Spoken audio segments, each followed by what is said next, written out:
Man, it feels good to be back in the studio. 102 days until the Daytona 500, and let's get those two early predictions in right now. Let's talk about it. Coming up next.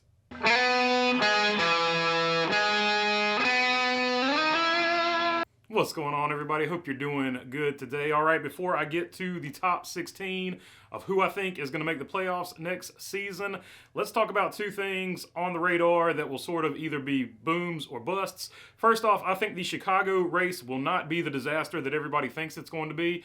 A, because they have set the bar so low that any type of success with that particular race is going to be good. Now, I don't think the race, because the street race is normally not great, I don't think the race itself is going to be great, but I think the weekend as a whole is going to go off without probably a major hitch. And if they can pull off that weekend without a major hitch, I think the Chicago street race won't be the disaster that everybody's predicting it to be. On the flip side of that, I think North Wilkesboro, if NASCAR doesn't get their short track package under control, if they don't make the short track racing better, because this new car has not raced well at a short track yet, if NASCAR does not fix that, then the North Wilkesboro thing is going to be a disaster, a big failure. And I think that's really going to be terrible. First off, I think they're chasing something with North Wilkesboro that might not be there anymore. That evening, I went there and watched Dale Jr. race in the late models. That is a feeling, that is an atmosphere that you cannot recreate. Even on his podcast, he has come out and said that is probably something you can't recreate. So if NASCAR is chasing that feeling and that feel for the fans, I think they're going to fail. Also, the ticket prices, the traffic. I think North Wilkesboro is being overhyped, and I think Chicago is being overhated. So I think those two are sort of going to even out. So I think North Wilkesboro is actually going to be more of a failure than Chicago, and I think Chicago is going to be more of a success than a lot of people are making it out to be. All right, with that being said, that out of the way, let's talk. And of course, the only thing that can save North Wilkesboro is if they get the short track package right. If NASCAR gets the short track package right, then I rescind everything I said about North Wilkesboro. Okay, so now we got that out of the way. Let's get to that top 16. All right, at driver number 16 coming in here, and I can hear the boos already, the hating and the hissing. I think the 23 car of Bubba Wallace will be your 16th driver into the playoffs. He has won races in the last two seasons. People might not care for the way he won one of those races. I don't care. I'm not here to argue about that. I don't care that you don't like Bubba Wallace. I don't care that you do like Bubba Wallace. What I have seen from him is that team, 2311, has speed, and Bubba Wallace has started to come into his own a little bit. So as long as he can start winning races at the right time, that is, before the playoffs start, if he can win a race before the playoffs start, I definitely see Bubba Wallace getting into the playoffs next season. So that is who I've got as your 16th driver in. All right. After him, I've got Chase Briscoe. Chase Briscoe is perfect for this playoff style of racing. He's going to have really bad races, but he's also going to have really good races. So I've got Chase Briscoe, and actually toward the end of the season, the last 10 races, he had a pretty good run in the last 10 races. Aside from his kamikaze style, he had some problems. So I've got Chase Briscoe at 15 there. All right, at number 14, I've got Kevin Harvick. Kevin Harvick, a veteran. I've gone less heavy on veterans in this one because last season we saw a youth movement, but I've got Kevin Harvick here at number 14. I think he'll make the playoffs, but every single year recently, Kevin Harvick has gone out sooner and sooner in the playoffs. So I've got Kevin Harvick here making the playoffs, but I got him going out in the first round. As much as I hate to say that, as big as a Kevin Harvick fan as I was when we lost the man, I went with Kevin Harvick, but I don't see him making it past round one next season. All right, after Kevin Harvick, I've got Eric Jones. I see Eric Jones making the playoffs here. But I also see him going out once again in the first round. They showed great improvement over at Petty GMS, and the same situation with Bubba Wallace. They were competitive, and they looked like they could win some races. They did win a race this season with the addition of Jimmy Johnson as a mentor. That's going to help Eric Jones and, by default, Noah Gragson. So I think that will help Petty GMS. And once again, if they can get a win they need to get a win at the right time. They need to get a win before the playoffs start, not after the playoffs have started. Like he said at Phoenix when I was watching his little interview, he said, we won 1 week too late. And that is absolutely what happened. So I've got Eric Jones there as my last driver in the round of one. I got him going out in the round of one. So let's go on to the next one. I'm trying to get through these as quick as possible because I don't want this to be super long. So after him, I've got Daniel Suarez. Daniel Suarez had a great season. Trackhouse is on the up and come. So I've got Daniel Suarez being slotted in as the driver that makes the round of 12, makes the playoffs. not much more you can say about it there. Daniel Suarez, one of the most popular drivers, so I'm pretty sure won't get a lot of blowback for this particular pick. And after him, I've got his teammate Ross Chastain just above him. I think Ross Chastain outdid himself this season, and I think Trackhouse as a whole is going to be really good.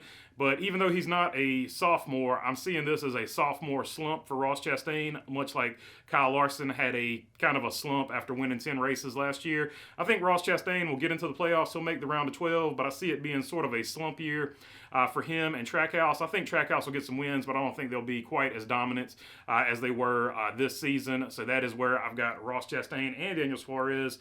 After them, I've got Ryan Blaney. Ryan Blaney had a good season, but I was talking to a bunch of Ryan Blaney fans in Arizona, and we all came to the same conclusion. Ryan Blaney's a great driver, but he's got some of the worst luck in the world. So as long as he keeps having that bad luck, I got to put him right around there in the round of 12. I've also got another guy who tends to have a lot of bad luck. He's had bad luck historically throughout his career, and that is Denny Hamlin. Once again, I hear the boos. I got it.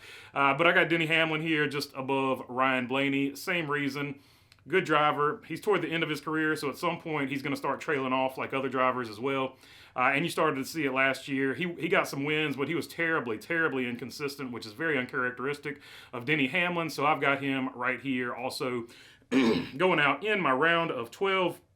All right, now to the round of 8. So here we go. Up to the round of 8, we've got A.J. Allmendinger. I got A.J. Allmendinger being the guy that makes the round of 8. I don't see him getting past the round of 8, but I do think A.J. Allmendinger with Colleague Racing, I think Colleague Racing is going to be a surprise next season. I think they're going to have a great year. So I've got Colleague having a great year, and I've got A.J. Allmendinger making the round of 8 with consistency and wins at ovals and at road courses. So I see A.J. Allmendinger winning twice at least next season. All right, after him, I've got William Byron. William Byron, he's probably going to get off to another good start, I'm thinking. But he had some struggles mid-year, and he had some struggles toward the end of the year. So I see William Byron as being a guy that makes it to the round of 8.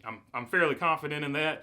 And then we've got some other ones that are kind of interesting here. I've got Tyler Reddick as your number 7. I could easily see Tyler Reddick in the Final Four. I think he's an up-and-coming driver, and I think he has reached that elite status, or he's at the very cusp of it. But he's with a new team. He's going to have a new crew chief, so I don't have him in the round of 4. But it wouldn't surprise me if he gets to the round of 4. Christopher Bell, I think Christopher Bell turned a corner this year. We saw a better Christopher Bell than we've ever seen. And I think Christopher Bell is your new man to beat at Toyota along with Tyler Reddick. I think those are going to be your two future cornerstones for Toyota over there. So I see them as the big guys at Toyota right now. So those are the two guys I see right there at 5 and 6. But it wouldn't surprise me if either one of them made the Final Four. Christopher Bell, two back-to-back trips to the Final Four wouldn't surprise me at all. But now let's get to my Final Four. And at number 4, I've got KB8, Kyle Busch, number 8. He's going to be on a mission next season. The RCR equipment was really fast with Tyler Reddick. Tyler Reddick lacked the one thing, and that was consistency. Kyle Busch is a veteran. He's going to have that consistency. So I see Kyle Busch making the round of 4. Would not surprise me to see him get a title. He is definitely going to be a man on a mission, basically on a revenge tour or a tour to prove that he has still got it and that Toyota should not have let him go. So I see Kyle Busch being that dude. And definitely wearing the hat, Kyle Larson. Kyle Larson is at the peak of his career right now. I don't see anybody arguing that too much. People might not like Kyle Larson. People might like Kyle Larson, but I don't see anybody arguing against his talent. I think he's at the peak of his career. Another guy that is starting to get into the peak of his career is Chase Elliott. So I've got Chase Elliott once again getting to the Final Four. Of course, old style NASCAR Latford point system or whatever you want to call it. Chase Elliott would have been your champion, but under the playoff system, it's anybody's ball game on that last race. So, it is what it is. Chase Elliott also starting the peak of his career. And the other guy who is, it's hard to say he's beginning the peak of his career, but he is right in the peak of his career because he's been around for so long. Your current champion, Joey Logano, he is the other guy I've got on my list here. Joey Logano is just now starting the peak of his career, even though he's been in NASCAR for a very long time. Of course, he came into NASCAR probably a little too young at Joe Gibbs, but once Joe Gibbs got rid of him, he went to Penske, and he's been a man on a mission ever since, and he is just now getting into the prime of his career. So you're about to see the best of Joey Logano for the next 5 or 6, 7 years, however long his peak is going to last. So I've got Joey Logano there, but like I said, it wouldn't surprise me. That spot where I've got got Kyle Busch. You could put Christopher Bell or Tyler Reddick. I think those are your best 6 drivers right now. They're all in their peak, and they're all at the height of their ability. And that is my prediction for next season. There is one more thing of interest. It's not been confirmed that either one of these guys will be Rookie of the Year, but everybody is assuming that they will both get rookie seasons. Noah Gragson versus Ty Gibbs for Rookie of the Year is going to be the other big storyline. And if you look at this historically, very rarely does the guy that wins the Xfinity Championship, Austin Cindric is the exception this year, very rarely does the guy that wins the Xfinity Championship win the Rookie of the Year. So going with my, just basing it off of that, I'm going with Noah Gragson for Rookie of the Year, but I think Ty Gibbs is absolutely going to be on a mission, and he's going to be a different kind of person. You can't go through something like what he just went through without being a different person. So I don't expect quite as many boos for Ty Gibbs, but I do think Noah Gragson at the end of it gets that championship or that Rookie of the Year. And Rookie of the Year doesn't basically matter, but because these two guys don't necessarily like each other, I think it's going to be a big battle for them, so I think it's going to be a big deal. It's going to be a big story that gets covered. So I got Noah Gragson winning Rookie of the Year. All right, if you made it this far, feel free to subscribe down below. I really appreciate your subscriptions, and they help out the channel a whole lot. If you're already subscribed, you know I appreciate you. If you got a comment, question, let me know your list down below if you want to, or just comment or critique something I said, something I missed. I know there's a bunch of guys in here that I left out. So actually, I'll go through those real quick before we sign off. I left out Truex because I just went youth heavy because I saw this season being a youth heavy season, so I left Truex out. Bowman, he's not on this list because I figured the era of Hendrick and Joe Gibbs and Penske getting all their drivers into the playoffs, I feel like that era is eventually going to come to an end. So I've got Bowman out there, but just as easily I could have Byron out there as well. So either Hendrick driver you want to pick. Would not surprise me at all to see Alex Bowman make the Final Four either. But I just have him out. Like it's just that kind of, he's the perfect driver for this system. He wins races, but he's not consistent. So it could go either way with Bowman. Brad Keselowski, Christopher Buescher, RFK made huge gains. But once again, and I could see them making the round of 16, but I just don't see them getting much further than that again next season. And then Austin Dillon sort of goes like every other year he makes the playoffs. So this is an off year. I've got Austin Dillon out of the playoffs, even though he's a super consistent driver. And a lot of people I know are going to be banging, you're going youth heavy, but you left Austin Cindric out. He would have been 10th in old school NASCAR points.